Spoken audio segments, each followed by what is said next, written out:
Or are the alliance partners getting aware that they are all sailing in a sinking boat?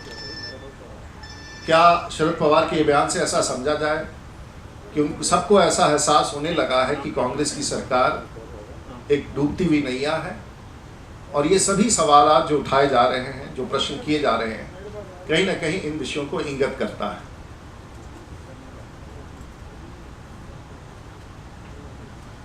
इससे पहले कि आप कुछ सवाल करें, मैं स्वयं अपने स्तर पर कह देना चाहूंगा कि there is a desperate bid in the Congress party to nail the BJP, a desperate bid, maybe issue of Karnataka, maybe other issues. While our leader and Mr. Lal Krishna Advani has been candid, he has said what had to be said about Karnataka. We as a party are ready to accept our weakness. We as a party, we are ready to accept and correct ourselves.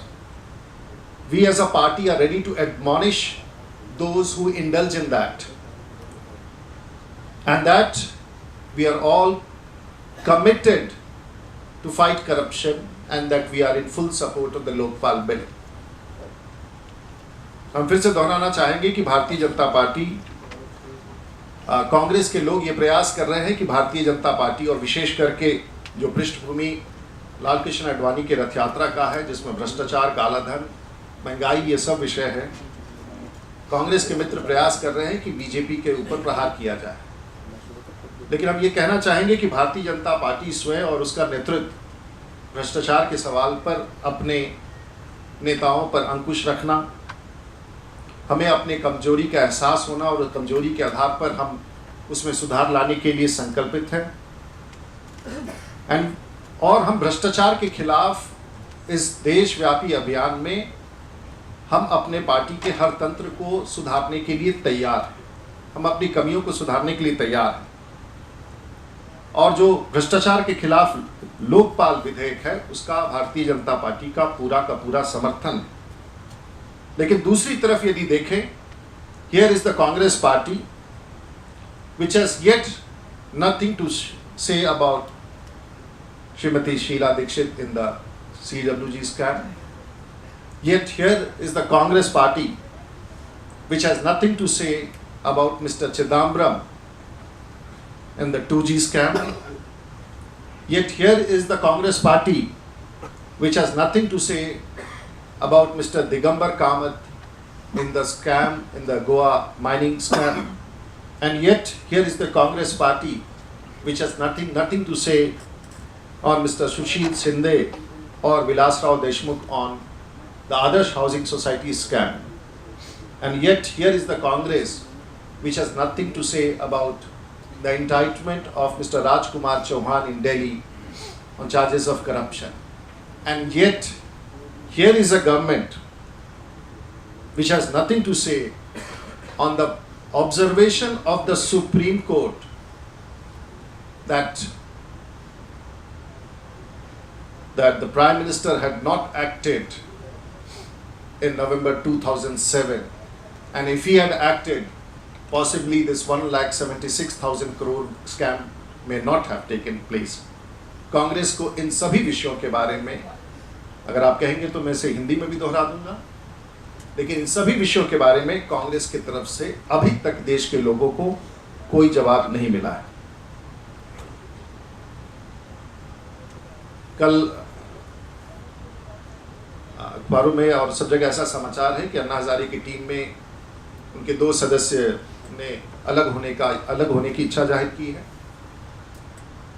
We must not read too much into it. This is a group which is fighting against corruption. It's a cause which has espoused the nation's sentiment. It's not only the Bharatiya Janata Party which has stood by this cause. And we'll say that Team Anna should not deter from the cause of taking up this issue and continuing. Nothing should deter the Team Anna. The BJP is espousing this cause. The Anna Hazare team is espousing this cause. The same issue is being taken up by Baba Ramdev, and it's an issue which cannot be ignored, and nothing should deter the Team Anna. Of course, Kejriwal साहब के ऊपर जो कल जिस प्रकार की घटना हुई वो दुर्भाग्यपूर्ण है, वो अस्वीकार्य है और ऐसा माना जाता है कि जिस व्यक्ति ने ऐसा किया है उसे कांग्रेस का उससे संबंध है। हमारा यही कहना होगा कि इस प्रकार लोकतंत्र में इस प्रकार की घटनाओं का कोई स्थान नहीं है।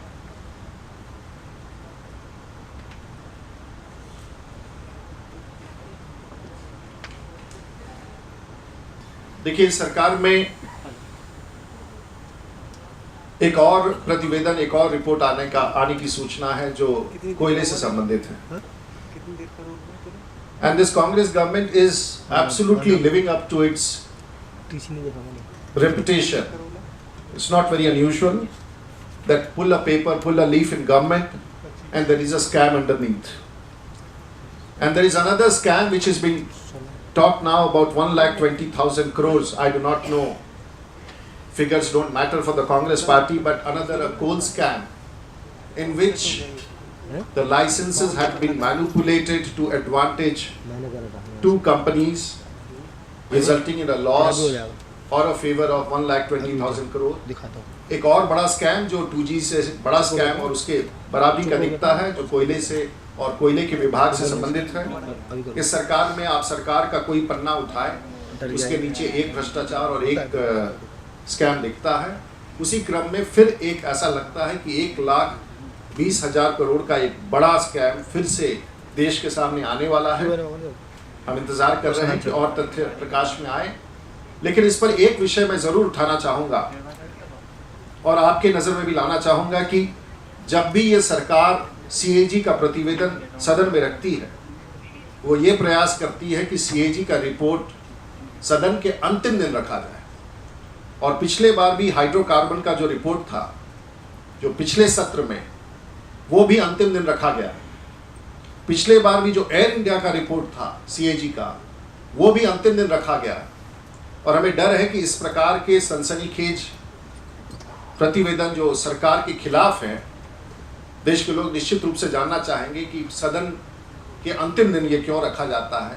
या सरकार हमेशा भयभीत रहती है, या सरकार को पता है कि वो कितने भ्रष्टाचार में लिप्त हैं और कितने डूबे हुए हैं। ये कुछ विषय थे जो मैं आपके सामने रख चुका हूँ। यदि आपको कुछ सवाल करने हैं तो आप कर सकते हैं। नो किया है कि अगर हमारे यहाँ से कोई गलती होती है तो हम उसे स्वीकारते हैं, उसे सुधारने का प्रयास करते हैं। और इसी विषयों को स्पष्टता के साथ लाल कृष्ण आडवाणी जी ने बताया है। मैं समझता हूँ कि हम अपनी गलतियों को स्वीकारते हैं और आवश्यकता अनुसार अपने सहयोगियों पर अंकुश करते हैं। और मैं नहीं समझता हूँ कि किसी भी राजनीतिक दल को इसमें यदि प्रयास करना हो तो करते हैं, लेकिन कांग्रेस का ऐसा चरित्र नहीं है, ये हमारा स्पष्ट कहना है।